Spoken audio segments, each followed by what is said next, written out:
Esok raya. Esok raya? Esok raya! Yes! Ha? Esok raya? Alamak, macam mana ni? Semua benda tak ready lagi. Aduh. Habislah kita. Alamak, benda tak masuk lagi. Hari raya, semua bagai nak gila-gila puasa. Buat-buat tak lupa berpakaian. Semua harus terpayan, tapi puasa tak cukup sebulan. Berpuasa, rukun Islam ketiga wajib kita. Untuk menunaikannya tidak kira usia tua dan muda, miskin dan kaya semua serupa. Anak-anak gembira bila Syawal menjelma, lebih hebat ibu dan bapanya. Berhabis tak berkira, asal nampak bergaya, walau hutangnya panjang bendera. Habis raya, semua mula bekerja, poket kosong. Baru ingat nak puasa kawan semua, buat tak tahu saja, nak pinjam duit ke yang hutang lama. Ini kisah jadi tauladan, biar kita bertembagan, banyak-banyakkan amalan.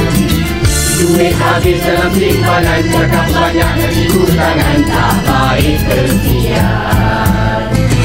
Syah, lama sangat dah kita kacau. Baru Bila nak siap ni? Sabar.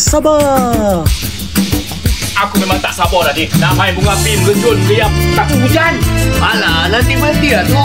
Bila dah berhenti, kita bangkok. Cantik. Anak-anak gembira bila Syawal menjelma, lebih hebat ibu dan bapanya.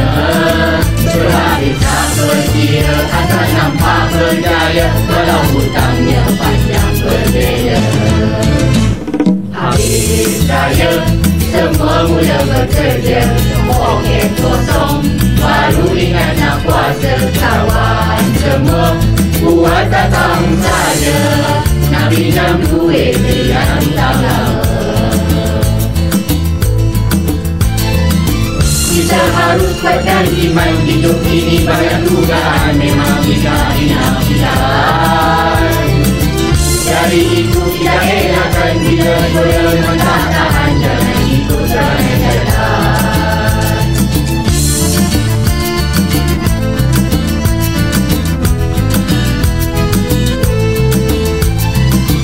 Ini kisah jadi tauladan, biar kita bertemparan, banyak-banyakkan amalan.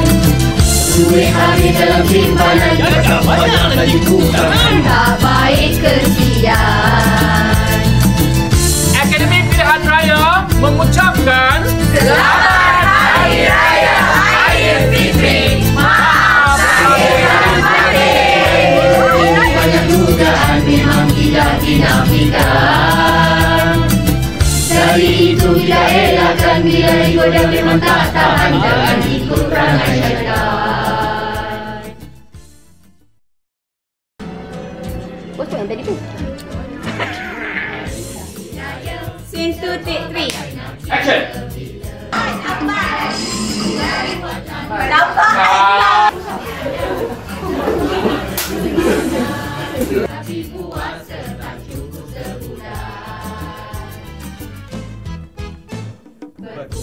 Hebat ibu dan bapanya.